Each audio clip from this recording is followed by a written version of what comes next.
রাজধানীর চন্দ্রপুর আইএসবিটি থেকে ৩ বাংলাদেশি নাগরিককে আটক করল পূর্ব আগরতলা থানার পুলিশ। ধৃতদের মধ্যে 2 জন পুরুষ ও 1 জন মহিলা। অবৈধভাবে তারা রাজ্যে আসে।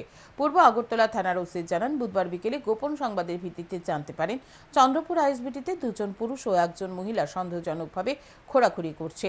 সেই সংবাদের উপর ভিত্তি করে পূর্ব থানার পুলিশ চন্দ্রপুর আইএসবিটিতে ছুটে যায়। পুলিশ সন্দেহজনক 3 জনকে আটক করে। তাদের জিজ্ঞাসাবাদ চালানোর পর তারা স্বীকার করে তাদের বাড়ি বাংলাদেশে। তাদের কাছ থেকে বেশ কিছু ভারতীয় ও বাংলাদেশি টাকা উদ্ধার হয়। সুনির্দিষ্ট ধারায় তাদের বিরুদ্ধে মামলা রুজু করা হয়েছে। ধৃতরা অবৈধভাবে সোনামুড়া সীমান্ত দিয়ে রাজ্যে এসেছে। বৃহস্পতিবার ধৃতদের আদালতে সোপর্দ করে পুলিশ। ধৃত 2 পুরুষ ব্যক্তির পুলিশ রিমান্ডের আর্জি জানানো হয়। তাদের প্রাথমিক জিজ্ঞাসাবাদ করার পর তারা স্বীকার করে, তাদের নাম ঠিকানা বলে এবং তারা বাংলাদেশি হিসাবে তারা স্বীকার করে।